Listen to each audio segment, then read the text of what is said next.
The age of stars is estimated using various methods, depending on the type of star and the available observational data. Here are some of the common techniques used to estimate the age of stars. Stellar evolution models. Scientists use theoretical models that describe the life cycle of stars to estimate their age. These models take into account factors such as the star's mass, luminosity, temperature, and chemical composition. By comparing these characteristics to the predictions of stellar evolution models, astronomers can estimate the age of a star. Color magnitude diagrams. Astronomers often plot stars on a color magnitude diagram, which shows the relationship between a star's brightness, magnitude, and its color. By comparing a star's position on the diagram to theoretical models, scientists can estimate its age. This method is particularly useful for star clusters, where many stars of similar age and composition are present. Isochrone fitting. Isochrones are theoretical models that represent the path of stars in the Hertzsprung-Russell diagram as they evolve over time. By fitting observed data to isochrones,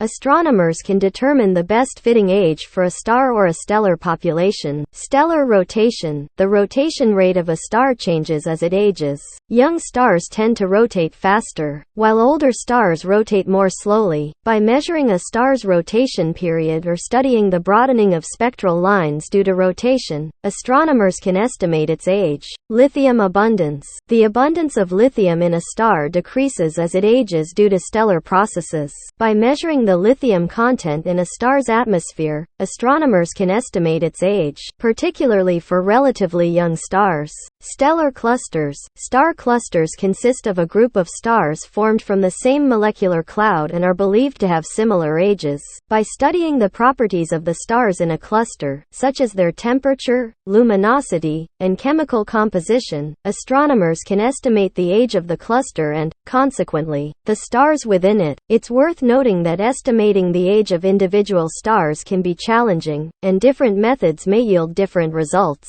Often, multiple techniques are employed to cross-validate and refine age estimates.